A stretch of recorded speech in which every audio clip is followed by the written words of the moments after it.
नमस्कार साथियों, मैं मिथिलेश सिंह ज्योतिष की चर्चा में आप सभी के बीच हाजिर हूँ। इसी के साथ आप सभी से आग्रह करता हूँ, चैनल को सब्सक्राइब करें, लाइक करें और शेयर करें। आप सभी का सब्सक्राइब करना मोटिवेट करता है अच्छे से अच्छे कंटेंट को लाने के लिए, जिससे ज्योतिष को समझना सभी के लिए आसान हो जाए और सभी ज्योतिष का फ़ायदा ले सकें। आज की चर्चा का विषय है कन्या लग्न एवं धनु राशि होने पर किस तरह का प्रभाव देखा जाता है। ये दोनों कॉम्बिनेशन मिलकर किस तरह के व्यक्तित्व का निर्माण करते हैं। ये दोनों कॉम्बिनेशन वाले जो जातक होते हैं उनकी पर्सनालिटी कैसी होती है, उनका मानसिक स्ट्रक्चर कैसा होता है, इसको हम लोग जानने का प्रयास करेंगे। आप सभी के सामने ये कन्या लग्न का चार्ट है। पहले भाव में 6 नंबर लिखा हुआ है। 6 नंबर राशि कन्या राशि होती है, इसलिए जातक का लग्न कन्या लग्न हो गया। और इस लग्न चार्ट के अंदर चतुर्थ भाव में जहाँ पर 9 नंबर लिखा हुआ है, यहाँ पर चंद्रमा विराजमान है, इसलिए जातक की राशि धनु हो गई। कन्या लग्न एवं धनु राशि, इस लग्न चार्ट में जातक के लग्नेश बुध हैं। कन्या राशि के स्वामी ग्रह बुध होते हैं, इसलिए लग्नेश बुध हो गए। और राशि के स्वामी ग्रह गुरु हैं। धनु राशि के स्वामी ग्रह गुरु होते हैं, इसलिए राशि के स्वामी ग्रह गुरु हो गए। बुध के प्रभाव में जातक की पर्सनालिटी का डेवलपमेंट होगा। लग्नेश बुध है, व्यक्तित्व के निर्माण की पूरी जिम्मेदारी बुध की है। बुध के प्रभाव के कारण जातक सामान्य कद काठी का होगा, सामान्य रंग रूप का होगा।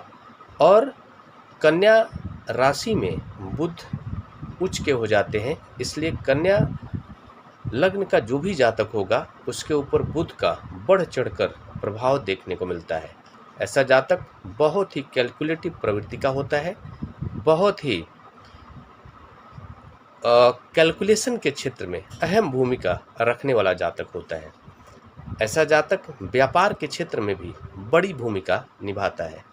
अच्छा शिक्षक हो सकता है, अच्छा सिंगर भी होने में कहीं ना कहीं बुध की अहम भूमिका होती है। अगर कन्या लग्न है और बुध का प्लेसमेंट स्ट्रांग हो, सेकंड और बुध का संबंध अच्छा हो, द्वितीय भाव और बुध का संबंध अच्छा हो, तृतीय भाव एवं बुध का संबंध अच्छा हो, द्वितीय भाव, पराक्रम भाव एवं बुध का आपस में एक स्ट्रांग संबंध बनता हो, शत्रुता की स्थिति ना हो, ऐसे कंडीशन में जातक अच्छा सिंगर भी बनता हुआ देखा जाता है।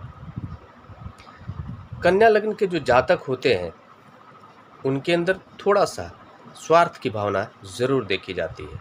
बुध का जब भी प्रभाव लग्न से होगा, व्यक्ति को स्वार्थी जरूर बनाएगा। बुध का ये स्वभाव होता है।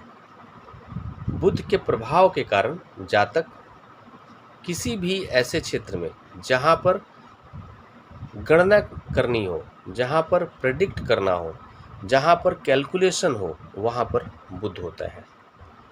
वाणी बहुत ही मधुर होती है। सोच समझकर बात करने की क्षमता कन्या लग्न वालों के अंदर विरासत में मिलता है।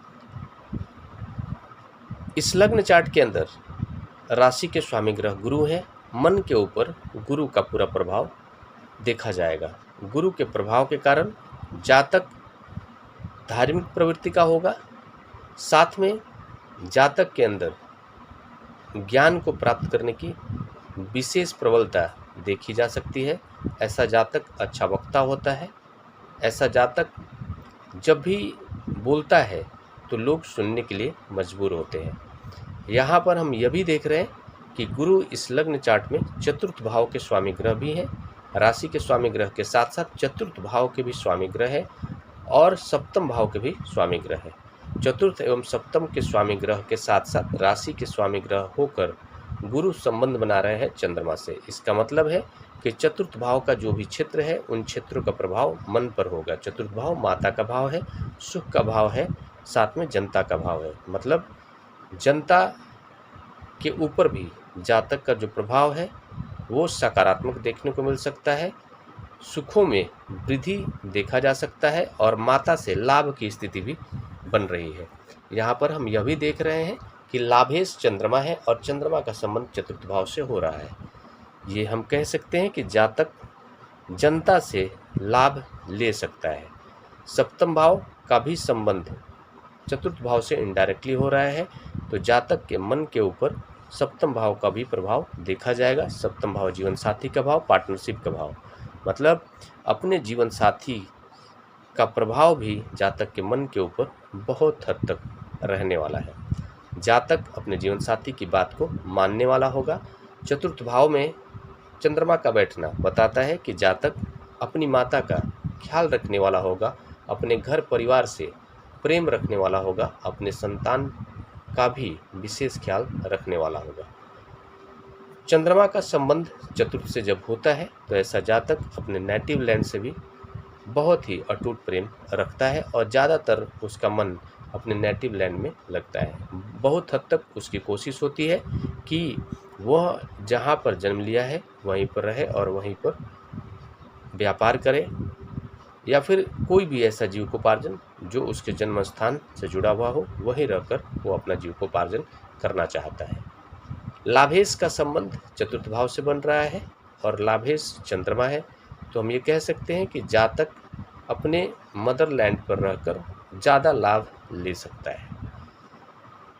ये जो प्रभाव है सामान्य प्रभाव है कि अगर कन्या लग्न है और धनु राशि है तो किस तरह का प्रभाव देखा जा सकता है मन पर और पर्सनालिटी के ऊपर। ओवरऑल हम ये कह सकते हैं कि बुध और गुरु दोनों मिलकर कंप्लीट पर्सनालिटी का डेवलपमेंट करेंगे। ये थोड़ा सा विरोध की स्थिति है।